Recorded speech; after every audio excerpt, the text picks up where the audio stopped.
phóng máy bay nha. Đó, bay bay thật là tuyệt vời. Làm lại nha. Đây, thấy chưa, bay ghê gớm chưa. Rồi giờ tới phần gì bạn Hưng? Xếp bye để không để anh Hưng làm xong rồi cho Hi nhìn. Đây, bạn Minh Hưng, bạn xếp máy bay này có tên là gì bạn Minh Hưng? Máy bay chim rồi. Máy bay chim rồi. Rồi các bạn nhìn nha, các bạn nhìn bạn Minh Hưng xếp nha. Minh Hưng ngồi để đây được không? Đây, tiếp vào các bạn làm như bạn Minh Hưng nha. Xếp giấy lại, vuốt cho thẳng.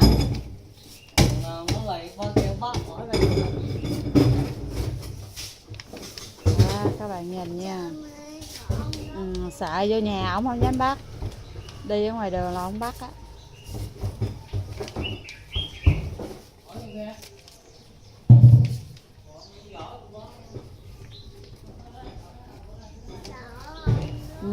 Đi vô nhà rồi không sợ nữa.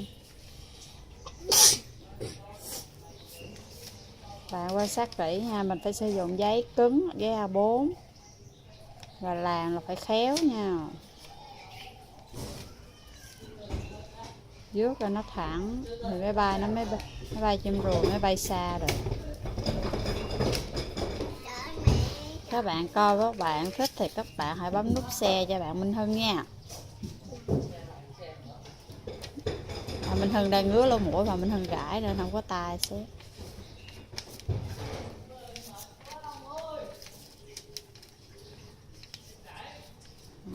Các bạn, tuyệt vời.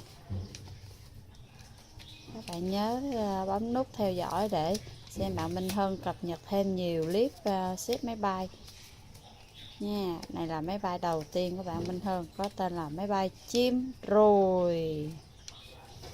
Đó, bay là cao lắm, xa lắm, 4 triệu lắm. Yeah, thành phẩm rồi các bạn ơi.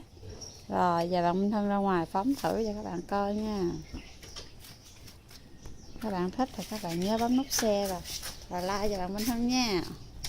Wow, thấy chưa? Do gặp chướng ngại vật, làm lại.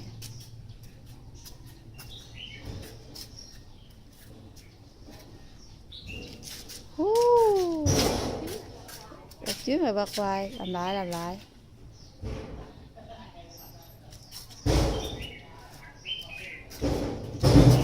Đó, các bạn thấy chưa? Yes. Rồi video của bạn Minh Hưng tới đây là kết thúc rồi. Các bạn coi và share like cho bạn Minh Hưng nha.